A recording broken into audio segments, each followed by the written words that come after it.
You know, in our world today, it feels increasingly unpredictable, doesn't it? Like we're all just trying to keep our heads above water. Absolutely. I mean, think about it. Global pandemics, climate anxiety is growing, economic, well, upheaval. Hmm. That constant stream of distressing headlines, social unrest, technology moving so fast, these deep political divisions, it's a lot. It really is a lot to process. Yeah, and the American Psychological Association actually found nearly a third of Americans feel constantly, persistently besieged by stress. Wow, a third. That's significant. It is. So it's no wonder stress and overwhelm feel like, the norm for so many of us. But here's what's really compelling and actually optimistic from decades of scientific research. Despite all this chaos, it is profoundly possible not just to get through it, but to actually flourish. That's the key word, isn't it? Yeah. Flourish. Exactly. So today, we're doing a deep dive into how we can achieve exactly that. We'll explore emotional balance, resilient mindsets, strong social connections, purpose, mindfulness, all rooted in neuroscience and positive psychology. Think of it as building your toolkit. And I think to really start this deep dive properly, we kind of have to rethink what happiness even means in this context. Good point. Because, most of us grew up with these classical ideas: happiness equals pleasure, comfort, maybe the absence of problems. Right, smooth sailing. Exactly. But when you're facing the real emotional complexity of modern life, those definitions, they fall short. They don't really acknowledge the messiness, the inevitable challenges. We need a model that holds space for all of it. That's such an important place to start because modern positive psychology offers something, well, much more robust. It sees happiness not as some fleeting high, but more like a rich tapestry. I like that metaphor. Yeah, it's a blend of positive emotions, sure, but also like deep engagement with life, finding real meaning, a sense of accomplishment, and crucially building strong relationships. So what's going on there fundamentally? Well, what's truly fascinating is this theory from Barbara Fredrickson. It's called the broaden and build theory. Okay. And it explains that positive emotions do way more than just make us feel good in the moment. They literally expand our awareness, they enhance our creativity, and they build up these lasting cognitive and social resources. Expand our awareness. How so? Imagine your perspective widening, becoming more flexible, less tunnel-visioned. This expansion means we're much better equipped to navigate adversity because our minds stay open and adaptive instead of getting rigid or, stuck in fear. That makes sense. It keeps options open. Precisely. And this leads perfectly into Martin Seligman's PERMA model. That's P-E-R-M-A. Right, PERMA. I've heard of this. Yeah, it outlines the key building blocks for a flourishing life: positive emotion, engagement, relationships, meaning, and accomplishment. And the powerful insight here is that true flourishing isn't about chasing those momentary pleasures or trying to dodge all suffering. It really arises when we actively cultivate each of those pillars. So it's proactive. Exactly. It's about building something sustainable, a real foundation for well-being, not just reacting to things. That's a crucial distinction, especially when you think about how many people mistakenly believe that, authentic happiness means pushing down every negative emotion or avoiding discomfort at all costs. Oh, absolutely. It's almost like there's this societal pressure to just think positive, isn't there? It's pervasive, yeah. And it's actually a huge misconception. Research consistently shows that the healthiest individuals aren't the ones wearing rose-tinted glasses 230-47. Right. Instead, they're the ones who courageously make space for the tough stuff: grief, anger, uncertainty, loss. They actually find wisdom and sometimes even motivation within those difficult feelings. Finding wisdom in the hard stuff. Exactly. And here's the kicker: suppressing negative emotions. It can actually sabotage your long-term well-being. It can even lead to physiological harm. Your body keeps the score. And this leads right into that concept of toxic positivity, doesn't it? That compulsion to seem cheerful no matter what's really going on inside. That's it. It actually distances us from our authentic experience, right? And paradoxically makes us more brittle when adversity inevitably hits. Perfectly said. It makes us brittle. It's not about being happy despite everything, but being whole through everything. Yeah. That's a very different and I think healthier approach. Okay, so we've talked mindset, but what's actually happening inside us, like biologically? Are there levers we can pull for happiness on that level? Because it's not just psychological, right? It has biological roots. Oh, absolutely. And recent advances in neurobiology are really shedding light on this. It's fascinating stuff. Tell me more. So when we experience positive emotions, our brains get this wonderful wash of neurotransmitters, things like dopamine, serotonin, oxytocin. Feel good chemicals. Kind of, yeah. But they don't just give us that momentary pleasure buzz. Yeah. They actually start to physically rewire our brains for greater resilience and flexibility. It's like this chemical dance that builds us up, reinforcing pathways that make positive experiences, well, more accessible in the future. Rewiring the brain, that's powerful. It really is. And speaking of wiring, consider what psychologists call the art of savoring. Savoring. Yeah, it means really intentionally leaning into a positive moment. Maybe it's looking forward to a joyful event or fully immersing yourself in something pleasurable right now, like really tasting that amazing cup of coffee, or even just reminiscing about happy memories. This conscious act of savoring, it stimulates neural circuits that foster greater emotional stability and creativity. It basically makes the good moments last longer in your mind and have more impact. Wow. So it's remarkable how these intentional practices can have such a direct biological impact. It is. I read that research, I think it was in Psychological Science, and mentioned on positivepsychology.com, showing that things like gratitude journaling or mindful reflection actually boost our levels of serotonin and dopamine. That's right. Solid research behind that. And these aren't just subjective feel-good things. These chemicals strengthen the brain's reward pathways. They can improve sleep, enhance immune function, buffer us against stress hormones. So taking a moment to appreciate something beautiful or jotting down a few things you're grateful for, it isn't some emotional luxury. It's actually powerful self-care that changes your brain chemistry. Exactly. It's an act of self-care with tangible biological benefits. Okay, now here's where it gets really interesting for me. One of the most counterintuitive findings, this thing that challenges how we typically chase happiness. I think I know where you're going. Yeah, hedonic adaptation, or, the hedonic treadmill. What exactly is that, and why is it so critical for understanding lasting happiness? Right, the hedonic treadmill.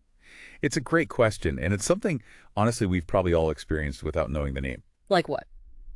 Well, think about the initial thrill of getting a new car, maybe, or landing that big promotion you worked so hard for. Yeah, you're on top of the world. For a while, right. But then maybe a few weeks, a few months later, that new car just feels normal. It's your car, that promotion. It's just your job now. The novelty wears off. Exactly. That's the hedonic treadmill. Yeah. It's our tendency to rapidly return to a kind of baseline level of happiness, regardless of major positive or negative changes in our circumstances.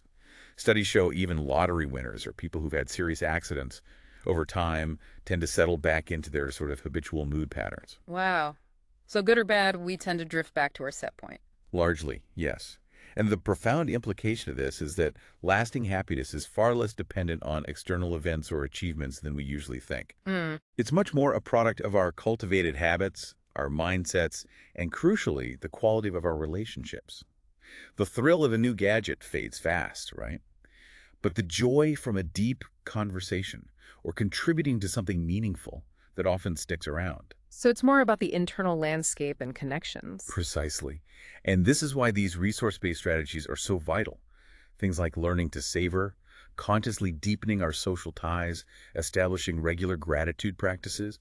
These things actively counteract our tendency to just get used to life's joys, to become numb. So they fight the adaptation. They help keep that emotional wellspring flowing, you could say, even when times are tough.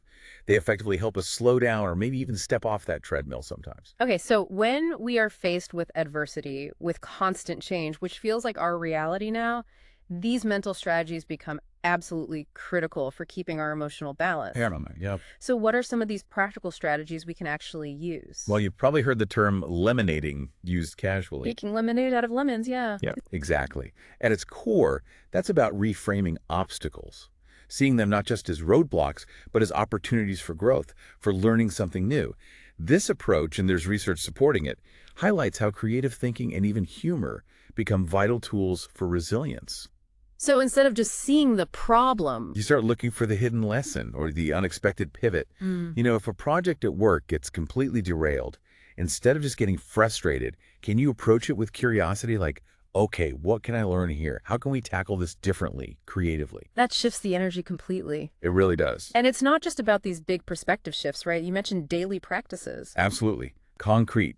Daily things like keeping a gratitude journal, actively seeking out moments of play and laughter, even silly ones, or engaging in small acts of kindness. These have measurable effects. Measurable how? They aren't just nice ideas. They actually help, over time, to repattern the brain's default responses to stress. Yeah. So if you consistently make time to list things you're grateful for or find moments just to be playful, you're literally building new neural pathways that favor well-being. Building new pathways. I like that. Okay, so building on that, we can also add equanimity. That's that sort of gentle, steady, calm, right? Even when things are tough or great. Exactly. Balance. And mindfulness. These seem like additional pillars in this resilience toolkit. What do these practices actually look like? Well, practices like mindfulness meditation, loving kindness meditation, compassion training, they all help us clarify our thoughts, balance our emotions, and importantly, foster acceptance of reality as it is without layering on extra judgment. Loving kindness meditation. How does Uh, that work? It's a practice where you intentionally cultivate feelings of warmth, kindness, and compassion, first towards yourself, then loved ones, neutral people, difficult people, and eventually all beings. And it's been studied quite a bit. It's shown to increase positive emotions, strengthen social bonds, and even activate brain regions linked to compassion and empathy. So you're training your brain to be kinder. In a way, Yeah. yes, intentionally training it. And then there are grounding exercises. Like focusing on your breath. Exactly. Or sounds around you or the feeling of your feet on the floor. These give you somatic anchors to the present moment. They reduce reactivity when things feel chaotic. And the key point is, these practices aren't about numbing out the pain or ignoring difficulty. Right, not about suppression. No, it's about developing the capacity to remain centered, to allow emotions, even difficult ones, to rise and fall without being completely swept away by them. It's about building an inner stable core. That capacity to stay centered sounds like it's directly linked to being able to, well, embrace uncertainty. Very much so. I saw some studies mentioned in places like Vox and Harvard Business Review that found people who can tolerate ambiguity, who kind of accept unpredictability as just part of life, they actually report higher creativity, quicker recovery from setbacks, and just greater overall well-being. It's a powerful paradox, isn't it? It really is. The more we desperately try to eliminate uncertainty, to control every single outcome, the less happy and, frankly, the more anxious we tend to become. Because life is uncertain. Exactly. Accepting life's unpredictability, maybe even seeing it as an opportunity for discovery or growth, that truly seems to be a hallmark of flourishing individuals. They don't just tolerate the unknown, sometimes they find real adventure in it. Okay, let's unpack this a bit further and shift our focus now to some of the, let's call them external anchors for happiness. And maybe we should start with something really fundamental, our relationships. Yes, absolutely fundamental. The landmark Harvard study of adult development, which is one of the world's longest-running studies on well-being, following people for decades. Incredible study. Isn't it? It consistently finds that the depth and authenticity of our social ties are the single most powerful predictor of happiness and even how long we live. More powerful than money or fame. Consistently, yes. Emotional support, regular connection with family and friends, meaningful community bonds. These things serve as crucial buffers against life's inevitable stressors. It's not just about the number of friends on social media, it's about the quality of those real connections. Quality over quantity. Definitely. And conversely, isolation and loneliness are profoundly harmful. We're seeing more and more research on this. They can suppress the immune system, increase pain perception, significantly raise the risk of premature mortality. Wow. It really hammers home that relationship pillar in the PERMA model. Our greatest well-being truly rises not in splendid isolation, but in shared purpose, mutual support, collective laughter. We are fundamentally social creatures. Neglecting that comes at a real physical cost. So relationships are key. What about our physical environment? Beyond people, does nature play a role? Oh, a huge role. Nature emerges as another really potent force for happiness and healing. How so? Well, research from all over the world confirms that both green spaces, think parks, forests, gardens, and blue spaces, oceans, lakes, rivers, significantly lower psychological distress, reduce rumination, that negative thought loop, and boost dopamine and serotonin. Blue spaces too, like being near water. Yes, specifically, being near or engaging with water environments is strongly associated with elevated well-being, increased calm, and even measurable physiological markers like lower blood pressure. So that walk by the river or trip to the beach isn't just nice, it's actually therapeutic. It's a powerful evidence-based intervention, yes. And you see this kind of wisdom reflected beautifully in cultures like Denmark, often ranked among the world's happiest countries, through their cultural practice of hygge. Hey, great, coziness. It's more than just coziness, though. Yeah. It's about simple rituals, things like warm lighting, yes, but also cozy gatherings, shared meals, community tasks that instill this powerful sense of comfort, security, and belonging. It creates resilience against external chaos. Building a buffer. Exactly. And the Danish Happiness Institute even champions practical ideas like job crafting. Job crafting. Yeah, where you proactively try to design aspects of your work to find more meaning or use your strengths. And they promote local communal activities. These are seen as direct interventions for resilience, showing how intentionally designing your home life, your work life, your social life really boosts happiness and even productivity. It's easy sometimes to dismiss our daily habits as, I don't know, mundane, Right. routine. Yeah.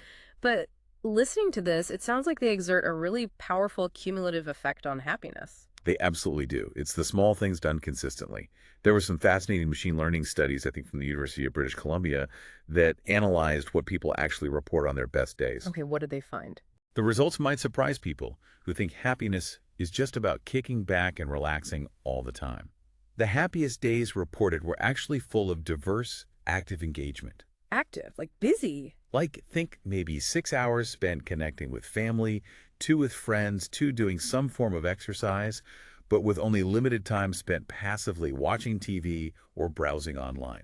Interesting. So varied engagement, not just passive consumption. Exactly. This kind of balanced structure seems to encourage dynamic well-being. It keeps loneliness at bay while providing opportunities for movement, intimacy, learning, excitement. It's a reminder that a full life isn't just about rest, but about active, varied participation. That makes a lot of sense. And we already touched on gratitude, but regularly practice gratitude routines, even something as simple as listing 3 things you're grateful for each evening. They have amplified emotional benefits over time. They make happiness feel more accessible, more sustainable, especially when things are tough. Building that muscle. Right. And similarly, intentionally injecting playfulness into daily life, allowing curiosity to lead you to try new things, that keeps engagement and excitement alive. Psychologist Todd Kashdan talks about this as curious living. Curious living, I like that. Yeah, and he finds it's a key predictor of long-term well-being. It's about approaching life with a sense of wonder and openness to experience, rather than just sticking to the same old routine day in, day out. So if we try to pull all of this together, the overarching theme seems pretty clear. Happiness isn't some static state you achieve and then just, hold on to forever like a trophy. No, definitely not. It's much more like a capacity, something you need to train and resource continually over time. Exactly. That's a great way to put it, because a capacity to be trained. And those evidence-based interventions from Seligman's PERMA framework, they offer incredibly practical guidance for how to actually build that capacity. Like what specifically? Well, think about tangible actions. Writing a genuine gratitude letter to someone. Pursuing activities that get you into a state of flow. Maybe it's playing sports or music or coding, whatever absorbs you. Prioritizing those nurturing conversations with loved ones. Setting goals that feel personally meaningful, not just things you should do. Right. Each of these activities builds what psychologists sometimes call psychological capital. It strengthens your inner resources, which in turn boosts your resilience for whatever comes next. And studies show that people who repeatedly cultivate positive emotions, even in short bursts, are genuinely better prepared to manage adversity, bounce back from setbacks, and find meaning even in chaos. We've even seen this play out so clearly in recent history, haven't we, during the pandemic? Absolutely. Surveys and studies documented that people who managed to maintain some playful reframing, that lemonading idea we talked about, alongside self-care rituals and staying connected, even virtually, they coped measurably better than those who just endured or retreated inwards. The strategies made a real difference. Yeah.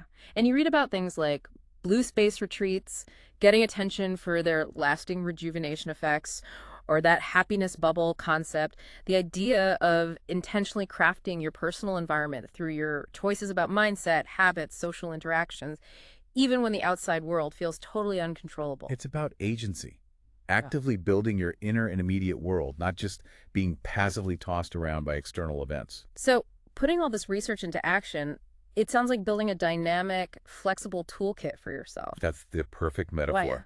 A toolkit. And it involves blending different layers of practice. Layers. Yeah, like daily micro practices.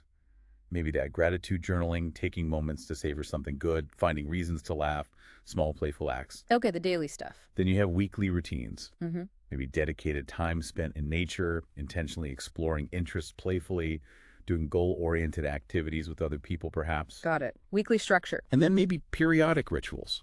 Things like reflection sessions, engaging in community tasks, maybe occasional mindset resets or retreats. These different layers build on each other, creating this scaffold for emotional well-being. A scaffold. Nice. It ensures that happiness is something you actively cultivate, not something you just passively hope for. And over months and years, these habits, they really can become second nature. They provide immediate comfort, yes, but also build that powerful buffer for long-term adversity. So what does this all mean for you listening right now as we look ahead to a future where, let's face it, uncertainty and upheaval seem likely to continue? Yeah, that seems to be the reality. Well, the science of happiness offers not just, vague optimism, but truly actionable frameworks, tools to actually thrive. And what's fascinating, I think, is that integrating these things, positive emotions, finding deep meaning, nurturing, caring relationships, being mindfully present, it doesn't guarantee you'll never face hardship. No psychology can promise that. Right, life still happens. Life still happens. But these skills and habits, they make it possible to thrive within life's storms, not just despite them. They fundamentally change your relationship with the challenges themselves. So the concise, powerful take-home wisdom from all this research, all these studies, these practical examples, it seems clear. Lasting happiness isn't about escaping pain or chaos. Not at all. Instead, it's about creating robust emotional and social resources. It's about nourishing your mind and body, and it's about courageously pursuing meaning and connection every single day. It really is a journey, isn't it? Not a destination you just arrive at. Beautifully put. It's an ongoing practice. And maybe a final thought to leave you with: joy, peace, fulfillment. These are cultivated through intention, not just circumstance. Intention, not circumstance. They require that daily investment, that sense of community, that curiosity we talked about, and importantly, a willingness to welcome all of life's moods, the pleasant and the unpleasant. Flourishing isn't really about waiting for the world outside to finally calm down. It's about learning to let our own roots deepen so we remain upright, maybe even in bloom, no matter what the weather is doing above.